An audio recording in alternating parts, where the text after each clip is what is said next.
Can do so little, together we can do so much. വളരെ കുറച്ച് മാത്രമേ നമുക്ക് തനിയെ ചെയ്യാൻ സാധിക്കൂ എന്നുള്ളതാണ്. മറ്റുള്ളവരോടൊത്താണ് നമുക്ക് കൂടുതൽ ചെയ്യാൻ സാധിക്കുന്നത്. മറ്റൊന്ന് ജോർജ് വാഷിങ്ടന്റെ ഉദ്ധരണിയാണ്. അദ്ദേഹം പറയുന്നത്, it is far better to be alone than to be in bad company. തനിച്ച് ഇരിക്കുകയാണ് വളരെ മോശമായ ചങ്ങാത്തങ്ങൾ ഉള്ളതിനേക്കാൾ എന്നതാണ് ജോർജ് വാഷിങ്ടൺ പറയുന്നത്. മെർലിൻ മൊൺറോ പോപ്പ് ഗായികയായിരുന്നു, ലോകോത്തരമായ നടിയായിരുന്നു. 1960കളിലൊക്കെ ലോക സിനിമകളിൽ ഏറ്റവും സെക്സി എന്നൊക്കെ അറിയപ്പെട്ടിരുന്ന താരമാണ്. മെർലിൻ മൺട്രോ പറഞ്ഞത്, I restore myself when I am alone എന്നതാണ്. ഞാൻ തനിച്ചായിരിക്കുമ്പോഴാണ് ഞാൻ എന്നെ കൂടുതൽ നിറയ്ക്കുന്നതെന്നാണ് പറഞ്ഞത്. ഹെൻറിക് ഇബ്സൺ, ആധുനിക നാടകത്തിന്റെ പിതാവ് എന്നാണ് നോർവീജിയൻ ഈ രചയിതാവിനെ കുറിച്ച് പറയുന്നത്. ഇബ്സൺ പറയുന്നത്, the strongest man in the world is he who stands most alone. ലോകത്തെ ഏറ്റവും ശക്തനായ മനുഷ്യൻ എന്ന് പറയുന്നത് തനിയെ നിൽക്കുന്നവനാണ്. നമ്മൾ ഈ കണ്ട ഉദ്ധരണികളിലെല്ലാം ആവർത്തിച്ചു വന്ന വാക്ക് എലോൺ എന്നുള്ളതാണ്, തനിയെ എന്നുള്ളതാണ്. ഇന്നത്തെ വിഷയം the art of being alone എന്നതാണ്. മൈൻ പ്ലസിലെ 1242 ലക്കത്തിലേക്ക് എല്ലാവരെയും സ്നേഹാദരം സ്വാഗതം ചെയ്യുകയാണ്. നമുക്ക് എപ്പോഴെങ്കിലും തനിയെ ആകുന്ന ഒരവസ്ഥ ഉണ്ടായിക്കാണും. എപ്പോഴെങ്കിലും എന്നല്ല, പലപ്പോഴും ഭൂരിഭാഗം സമയവും ഒറ്റപ്പെട്ട ഒരവസ്ഥ അനുഭവിക്കുന്നവരാകാം ചിലപ്പോൾ നമ്മൾ ഭൂരിഭാഗം പേരും. ചോദ്യം ഇതാണ്, നമ്മൾ എപ്പോഴെങ്കിലും അങ്ങനെ എലോൺ എന്ന് തോന്നിയിട്ടുണ്ടോ? ലോൺലിനെസ് നമ്മൾ അനുഭവിച്ചിട്ടുണ്ടോ? ഏകാന്തത നമ്മൾ അനുഭവിച്ചിട്ടുണ്ടോ എന്നുള്ളതാണ് ചോദ്യം. എലോൺ എന്ന വാക്കുകൊണ്ട് ഉദ്ദേശിക്കുന്നത് പ്രധാനമായിട്ടും it refers to a time when a person is on their own or when no one is around or present with them. നമുക്ക് ചുറ്റും ആരുമില്ലാത്തൊരവസ്ഥ, ഒറ്റപ്പെട്ടിരിക്കുന്നൊരവസ്ഥ. ചുറ്റും ആളുകൾ ഉണ്ടെങ്കിൽ പോലും ഒറ്റപ്പെട്ടിരിക്കുന്ന ഒരവസ്ഥയാണ് നമ്മൾ എലോൺ എന്നതുകൊണ്ട് ഉദ്ദേശിക്കുന്നത്. പക്ഷെ ബീയിങ് എലോൺ ആൻഡ് ലോൺലിനെസ് എന്ന് പറയുന്നത് കുറച്ച് വ്യത്യാസമുണ്ട്. നമ്മൾ തനിച്ചിരിക്കുന്നതിന് ഒരു നെഗറ്റീവ് ഇമ്പാക്റ്റ് വരുമ്പോഴാണ്, ഒരു നെഗറ്റീവ് തോട്ട് വരുമ്പോഴാണ് ഒറ്റപ്പെടൽ എന്നതിലേക്ക് അല്ലെങ്കിൽ ലോൺലിനെസ് എന്നതിലേക്ക് വരുന്നത്. ഇന്നത്തെ ഈ സംസാരത്തിലൂടെ അല്ലെങ്കിൽ ഇന്നത്തെ ഈ ചിന്തകളിലൂടെ നമ്മൾ ഒരു ജംഗ്ഷനിലാണ് നിൽക്കുന്നത്. ബീയിങ് എലോൺ എന്നതിൽ നിന്ന് 2 വഴികളിലേക്ക് നമുക്ക് പോകാം. ഒന്നെങ്കിൽ ലോൺലിനെസ്സിലേക്ക് പോകാം, അല്ലെങ്കിൽ സോളിറ്റ്യൂഡിലേക്ക് പോകാം എന്നുള്ളതാണ്. പോസിറ്റീവായിട്ടുള്ള ഒരു പെർസീവിങ് ആണ് സോളിറ്റ്യൂഡ്. അതേസമയം ഒറ്റപ്പെടുമ്പോൾ അനുഭവിക്കുന്ന ഒരു നെഗറ്റീവ് അവസ്ഥയാണ് ലോൺലിനെസ് എന്നത്. ഇപ്പൊ ലോൺലിനെസ് ആൻഡ് സോളിറ്റ്യൂഡ് എന്ന 2 റോഡുകൾ എലോൺ എന്ന അവസ്ഥയിൽ നിന്ന് നമുക്ക് ചോയ്സസ് ആയിട്ടുണ്ട് എന്ന് മനസ്സിലാക്കാനാണ് ഇന്ന് ശ്രമിക്കുന്നത്. എലോൺ എന്നൊരു ജംഗ്ഷനിലാണ് നമ്മൾ നിൽക്കുന്നത്. പല കാരണങ്ങൾ കൊണ്ടും നമ്മൾ ജീവിതത്തിൽ ഒറ്റപ്പെട്ട് ഇരിക്കാം. ഏതെങ്കിലും ബന്ധങ്ങൾ നഷ്ടപ്പെട്ടിട്ട് നമ്മൾ തനിച്ചാകാം. ഏതെങ്കിലും ഒരു ആഗ്രഹം സാധിക്കാത്തതിൻ്റെ പേരിലും നമ്മൾ തനിച്ചാകാം. ഏതെങ്കിലും ഒരു മാനസികമായ കാരണം കൊണ്ടും നമ്മൾ ഒറ്റപ്പെടാം. ഏതെങ്കിലും ഒരു രോഗം ബാധിച്ചാലും നമ്മൾ ഒറ്റപ്പെടാം. ആഗ്രഹിച്ച എന്തെങ്കിലും കിട്ടാത്തതിൻ്റെ പേരിലും നമുക്ക് ഒറ്റപ്പെടൽ സംഭവിക്കാം. നമ്മുടെ അമിതമായിട്ടുള്ള സ്വപ്നാടനം കൊണ്ടും നമ്മുടെ തോന്നലുകൾ കൊണ്ടും ഒറ്റപ്പെടാം. ഒരുപാട് കാരണങ്ങളുണ്ട് ഒറ്റപ്പെടലുകൾക്ക്. ഈ ഒറ്റപ്പെടലിൽ നിന്ന് നമ്മൾ ലോൺലിനെസ്സിലേക്ക് പോണോ, സോളിറ്റ്യൂഡിലേക്ക് പോണോ എന്നാണ് നമ്മൾ ഇന്ന് കാണാൻ പോകുന്നത്. യഥാർത്ഥത്തിൽ ബീയിങ് അലോൺ എന്ന ഒരവസ്ഥയിൽ ഒരുപാട് പാഠങ്ങൾ നമ്മൾ പഠിക്കേണ്ടതുണ്ട്. മൈൻഡ് പ്ലസിലെ ഒരുപക്ഷെ എല്ലാ പാഠങ്ങളും ഈ ബീയിങ് അലോൺ എന്നൊരു കാര്യത്തിലേക്ക് കണക്റ്റഡ് ആക്കാവുന്നതാണ്. തനിച്ചാകുമ്പോൾ യഥാർത്ഥത്തിൽ നമ്മളെല്ലാവരും ഒറ്റയാണ്. എല്ലാവരും കൂടെ ഉണ്ടെങ്കിൽ പോലും ആത്യന്തികമായിട്ടുള്ള പല ധർമ്മങ്ങളും നിർവഹിക്കാൻ ശാരീരികമായാലും മാനസികമായാലും നമ്മൾ തന്നെ വേണം. നമ്മൾ തനിച്ചാണെന്നതൊരു വാസ്തവമാണെങ്കിൽ പോലും ഒറ്റപ്പെടലിൽ നിന്ന് നമ്മൾ പഠിക്കേണ്ട, അല്ലെങ്കിൽ തനിച്ചാകുമ്പോൾ നമ്മളതിനെ സോളിറ്റ്യൂഡിലേക്ക് വിടണമോ ലോൺലിനെസ്സിലേക്ക് വിടണമോ എന്ന് തീരുമാനിക്കുന്ന ചില പാഠങ്ങളുണ്ട്. അതിലെ ഒന്നാമത്തെ ഒരു പാഠം എംബ്രേസ് സോളിറ്റ്യൂഡ് ഫോർ ഗ്രോത്ത്. നമ്മുടെ ഏകാന്തതയെ അത് reframe being alone as an opportunity for self reflection and personal development. നമ്മുടെ വ്യക്തിപരമായിട്ടുള്ള വളർച്ചയ്ക്ക്, ആത്മപ്രതിഫലനത്തിന് ഈ സോളിറ്റ്യൂഡിനെ ഉപയോഗപ്പെടുത്തണമെന്നുള്ളതാണ്. സൂം മീറ്റിങ്ങിലാണെങ്കിൽ പോലും നമ്മളൊരു പക്ഷേ ഒരു മുറിയിൽ തനിച്ചിരുന്നു കൊണ്ടാണ് മൈൻഡ് പ്ലസ് കേൾക്കുന്നതും മൈൻഡ് പ്ലസിൽ പങ്കെടുക്കുന്നതും. അല്ലെങ്കിൽ നേരത്തെ പറഞ്ഞ പല കാരണങ്ങൾ കൊണ്ടും നമ്മൾ ഒറ്റപ്പെടുമ്പോൾ ഇങ്ങനെയുള്ള വ്യക്തിപരമായിട്ടുള്ള വളർച്ചയ്ക്ക് ഈ സോളിറ്റ്യൂഡിനെ ഉപയോഗപ്പെടുത്തുക എന്നുള്ളതാണ്. നമ്മുടെ സ്വന്തം കമ്പനിയെ, നമ്മുടെ സ്വന്തം ചങ്ങാത്തത്തെ ആസ്വദിക്കുക എന്നതാണ് മറ്റൊരു കാര്യം. നമ്മുടെ സ്വന്തം സൃഷ്ടിയാണ് നമ്മുടെ സമാധാനവും സന്തോഷവുമെന്ന് തിരിച്ചറിയുന്നൊരു വലിയ നേരമാണ് ബീയിങ് അലോൺ എന്നത്. അതുപോലെ സ്വന്തം പാഷൻസ് എന്താണെന്നും, സ്വന്തം ഹോബീസ്, സ്വന്തം താല്പര്യങ്ങൾ, അതെല്ലാം ഒന്ന് എക്സ്പ്ലോർ ചെയ്യാൻ നമുക്ക് ഈ ഏകാന്തതയെ, അല്ലെങ്കിൽ ഒറ്റപ്പെടലിനെ, അല്ലെങ്കിൽ തനിച്ചാകുന്നതിനെ, തനിയാകുന്നതിനെ ഉപയോഗപ്പെടുത്താമെന്നതാണ്. ഒരുപാട് വഴികൾ അതിനുണ്ട്. നമ്മൾ ധ്യാനിക്കുന്നത് അങ്ങനെയാണ്, അല്ലെങ്കിൽ നമ്മൾ സ്വയം തീരുമാനിക്കുന്നത് അങ്ങനെയാണ്.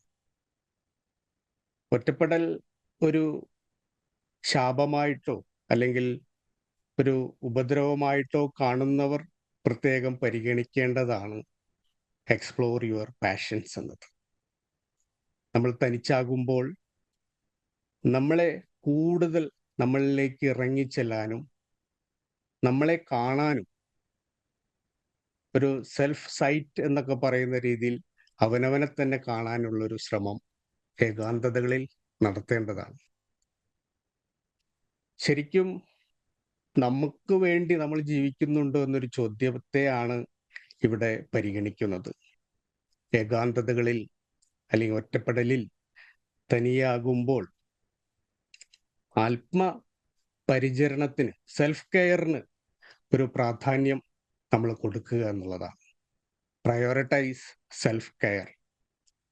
Solitude allows you to focus on self-care practices. കണ്ണടയ്ക്കാൻ പറയുന്നതൊക്കെ അങ്ങനെ ആയിരിക്കാം. നമ്മളിലേക്ക്, മറ്റ് കാഴ്ചകളെ നിർത്തി നമ്മളിലേക്ക് ശ്രദ്ധിക്കാൻ, നമ്മുടെ കുറേ കാര്യങ്ങളിലേക്ക് ശ്രദ്ധിക്കാൻ അവസരം ഒരുക്കുന്നതാണ് ബീയിങ് അലോൺ എന്നത്. ബീയിങ് അലോൺ, തനിയാകുക, ഒറ്റയാകുക എന്നതിൻ്റെ ഒരു കലാപരതയാണ് നമ്മൾ കണ്ടുകൊണ്ടിരിക്കുന്നത്. പല രീതികളിൽ, പല വേളകളിൽ നമ്മൾ ഒറ്റപ്പെടുന്നുണ്ട്. ഓഫീസിലെ തിരക്കിനിടയിൽ, ട്രാഫിക് ജാമിലെ തിരക്കിനിടയിൽ ആൾക്കൂട്ടത്തിൽ തനിയെ എന്നൊരു നോവലിന്റെ പേര് തന്നെയാണ്. സോളിറ്റ്യൂഡ് റീപ്പർ എന്ന പേരിൽ ഒരു കവിതയുണ്ട്. ഇതൊക്കെ നമ്മളെ കൊണ്ടെത്തിക്കുന്നത് ഏകാന്തതയുടെ ഒരു പ്രാധാന്യത്തെക്കുറിച്ചും ഒറ്റപ്പെടലിന്റെ ഗുണത്തെക്കുറിച്ചുമാണ്. ഇതിൽ പ്രധാനപ്പെട്ട ഒരു വിഷയമാണ് നമ്മുടെ സെൽഫ് കെയർ എന്നത്. നമുക്ക് വേണ്ടി കുറച്ച് നിമിഷങ്ങളെ ഉണ്ടായ ദുരനുഭവങ്ങളിൽ നിന്ന് പാഠങ്ങളെ പഠിച്ച് സ്വന്തം പരിചരണത്തിനായി ശ്രമിക്കുക എന്നതാണ്. Develop a strong sense of self. Journey within പോലെയുള്ള നമ്മളിലേക്കുള്ള ഒരു യാത്ര, ഇൻട്രോസ്പെക്ഷൻ, ഈ ഏകാന്തത അതിനായിട്ട് നമുക്ക് ഉപയോഗപ്പെടുത്താവുന്നതാണ്. Develop a strong sense of self. വളരെ ശാന്തമായ ഒരു സമയമാണത്. ആരുമില്ലാതാകുമ്പോൾ ലോകത്തിന്റെ പല കോലാഹലങ്ങളും കൊട്ടിയടക്കപ്പെടുകയും അകലേക്ക് മാറ്റി നിർത്തപ്പെടുകയും ചെയ്യുന്നുണ്ട്. ഏകാന്തതകളിൽ നമുക്ക് നമ്മളെക്കുറിച്ചൊരു സ്ട്രോങ് സെൻസ് കൊണ്ടുവരാൻ സാധിക്കുമെന്നതാണ്.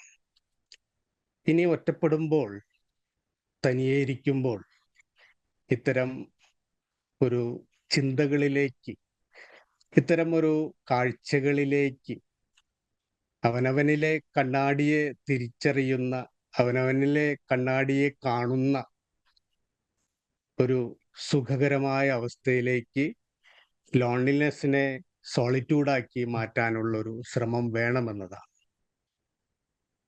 നമ്മളുടെ ഫ്ലാഗ്ഷിപ്പ് വിഷയമായിട്ടുള്ള മൈൻഡ്+ലെ ഏറ്റവും ആരാധിക്കപ്പെടുന്ന വിഷയങ്ങളിലൊന്നായിട്ടുള്ള മൈൻഡ്ഫുൾനെസ്, അത് പ്രാക്ടീസ് ചെയ്യാനും ബീയിങ് എലോൺ എന്ന അവസ്ഥ ഏറെ ഉപകരിക്കുമെന്നതാണ്.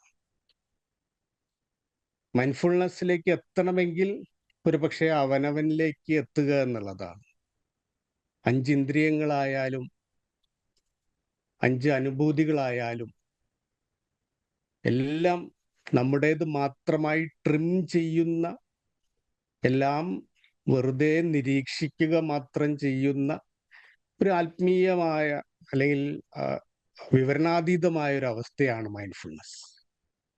ഈ നിമിഷത്തിൽ ജീവിക്കാൻ സ്വയം കുറച്ചു നേരമെങ്കിലും അനുവദിക്കുന്ന കലാപരതയാണ് മൈൻഡ്ഫുൾനെസ്. ഒറ്റപ്പെടുമ്പോൾ മൈൻഡ്ഫുൾനെസ് പ്രാക്ടീസ് ചെയ്യാനുള്ള ഏറ്റവും വലിയ വേദി നമ്മൾ തന്നെ നമുക്ക് തന്നെ ഒരുക്കുന്നതാണ് ഏകാന്തത, തനിയാകുക എന്നുള്ള അവസ്ഥ. എല്ലാ ഡിസ്ട്രാക്ഷൻസും ഇല്ലാതാകുമ്പോഴാണ്, എല്ലാ സ്റ്റിമുലൈകളും ഇല്ലാതാകുമ്പോഴാണ് നമ്മൾ ഒറ്റപ്പെടുന്നത്.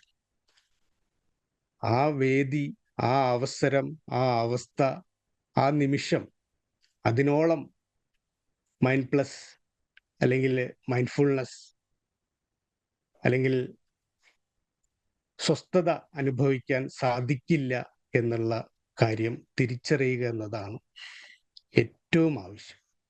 So practice mindfulness in your state of solitude. ഏകാന്തതയുടെ അവസ്ഥയിൽ മൈൻഡ്ഫുൾനെസ് പരിശീലിക്കാനുള്ളൊരു അവസരമാക്കി എടുക്കുക എന്നുള്ളതാണ്. Embrace silence. ഒറ്റപ്പെടുമ്പോൾ അല്ലെങ്കിൽ തനിയാകുമ്പോൾ, ഏകാന്തതയിൽ നിശബ്ദതയെ വാരിപ്പുണരാനുള്ള ഒരു അവസരമാണ്. അത്രമാത്രം ഒരു കലാപരതയാണ്, സർഗാത്മകതയാണ്.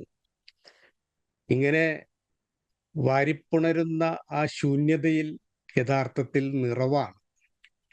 ശൂന്യതയുടെ നിറവ് എന്നൊക്കെ പറയുമ്പോൾ അതൊരു വൈരുദ്ധ്യമാണ്. ഇല്ലായ്മയിലെ നിറവ്. ഒന്നുമില്ലാതാകുമ്പോൾ ഈ മറ്റെന്തോ വന്ന് നിറയുന്നുണ്ട് എന്നുള്ളതാണ്. യഥാർത്ഥത്തിൽ നമുക്കൊന്നുമില്ലാതാകുമ്പോൾ, ആരുമില്ലാതാകുമ്പോൾ അത് റിഫ്ലക്ഷന്റെയും ഇന്നർ എക്സ്പ്ലോറേഷന്റെയും ഒരു വലിയ വേദിയായി മാറുകയാണെന്നാണ് തിരിച്ചറിയേണ്ടത്. ഇനി ഇങ്ങനെ ഏകാന്തതകളിൽ പെടുമ്പോൾ, ഒറ്റപ്പെടുമ്പോൾ, ഒറ്റയാകുമ്പോൾ, തനിയാകുമ്പോൾ ആ നിശബ്ദതയെ ഒന്ന് വാരിപ്പുണരാൻ പരിശീലിക്കുക. സ്വയം നിറയുക, തന്നിലേക്ക് തന്നെ നോക്കുവാനും ഒരവസരമാണത്. ഏകാന്തതകളിൽ ആണ് നമ്മൾ ഏറ്റവും കൂടുതൽ ഗോളുകൾ സെറ്റ് ചെയ്യുന്നതും സ്വപ്നങ്ങളിലേക്ക് ഇറങ്ങിച്ചെല്ലുന്നതും.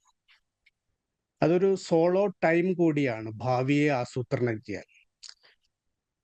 കണ്ടിട്ടുണ്ടായിരിക്കും അല്ലെങ്കിൽ കേട്ടിട്ടുണ്ടായിരിക്കും, വലിയ സിനിമാ തിരക്കഥാകൃത്തുകളൊക്കെ മാസങ്ങളോളം ഏകാന്തതകളിൽ പോയി എഴുതുന്നു, അല്ലെങ്കിൽ ഒരു നോവലിസ്റ്റ് ഏകാന്തതകളിൽ പോയി ഇരുന്ന് എഴുതുന്നു, എവിടെയെങ്കിലും മുറിയെടുത്തിരുന്ന് എഴുതുന്നു എന്നൊക്കെ പറയുന്നതിൻ്റെ യാഥാർത്ഥ്യം ഈ ബീയിങ് അലോൺ എന്നതിനെ സോളിറ്റ്യൂഡാക്കി മാറ്റുന്നതാണ്.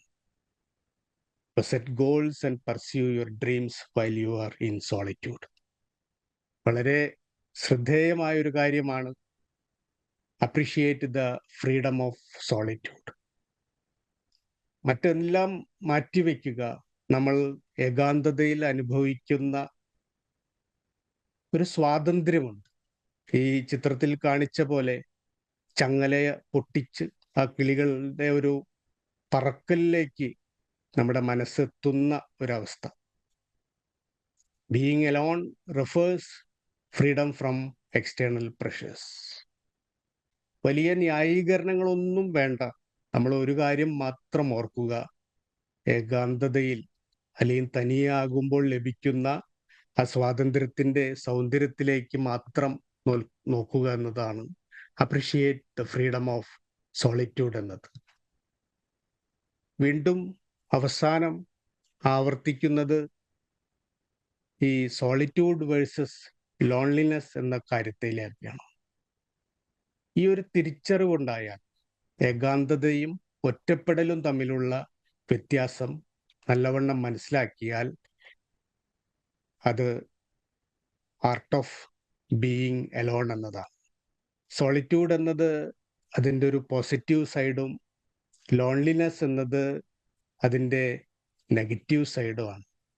So distinguish between solitude is a chosen state of being alone and loneliness and unwanted feeling of isolation. നമ്മൾ സ്വയം ബോധപൂർവം തിരഞ്ഞെടുക്കുന്ന ഒരു പോസിറ്റീവായിട്ടുള്ളൊരു അവസ്ഥയാണ് സോളിറ്റ്യൂഡ്. അതേസമയം ലോൺലിനെസ് എന്ന് പറയുന്നത് യഥാർത്ഥത്തിൽ അനാവശ്യമായ ഒറ്റപ്പെടൽ എന്നൊരു തോന്നലാണ്. നമ്മൾ ഒറ്റയ്ക്കാണെന്നുള്ള നെഗറ്റീവ് തോന്നലാണ് ലോൺലിനെസ്. അപ്പോൾ ഓർക്കുക, എലോൺ എന്ന ജംഗ്ഷനിൽ നിന്ന് നമുക്ക് രണ്ട് വഴികൾ മുന്നിലേക്കുണ്ട്: സോളിറ്റ്യൂഡ്, ലോൺലിനെസ്. സങ്കടങ്ങളിൽ, വിഷാദങ്ങളിൽ അലിയണമെങ്കിൽ ലോൺലിനെസ്സിലേക്ക് പോകാം. സർഗാത്മകതയിലേക്ക്, പ്രൊഡക്ടിവിറ്റിയിലേക്ക്, വ്യക്തിപരമായ വളർച്ചയിലേക്ക്, മൈൻഡ് പ്ലസിലേക്ക് പോകണമെങ്കിൽ എലോണിൽ നിന്ന് സോളിറ്റ്യൂഡിലേക്ക് പോകുക എന്നതാണ്. നമുക്ക് ഇന്നത്തെ മെഡിറ്റേഷനിലേക്ക് പ്രവേശിക്കാം.